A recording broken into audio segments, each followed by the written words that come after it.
دراصل فرندلی اپوزیشن دی او د اپوزیشن د موجوده حکومت فیسیلیټیټرز دي دا سہولتکار دي کدا ریل اپوزیشن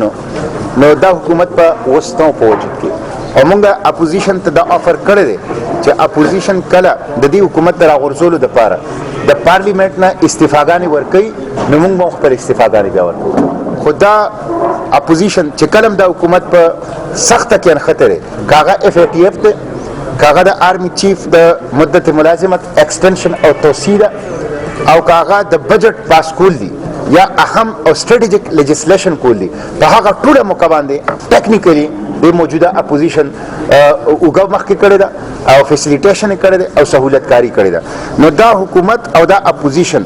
د یو عوام دشمن سکې دوه رخه دي په دې کې هېڅ فرق نشته دی هم هغه لیډرشپ دی په دې مختلفو پاټو کې ګرځي راګرځي پالیسۍ یو شان دي اقدامات یو شان دي طرز حکمرانی یو شان ده لیډرشپ یو شان دی نو دا حکومت چې دا اپوزیشن د دې حکومت فیسیلیټیټر دی او جماعت اسلامي الحمدلله د صوبایي اسمبلی په فلور د قومي اسمبلی په فلور د سینټ په فلور باوجود د ډېر محدود نمایندګۍ نه د عوامو مقدمه هغه د پارلیمنت په فلور باندې بھرپور انداز سره هغه پیش کړې ده او په سټیټس کې هم د دې حکومت په مقابله کې د عوامو د حقوقو دپاره جماعت اسلامي ولاړ دی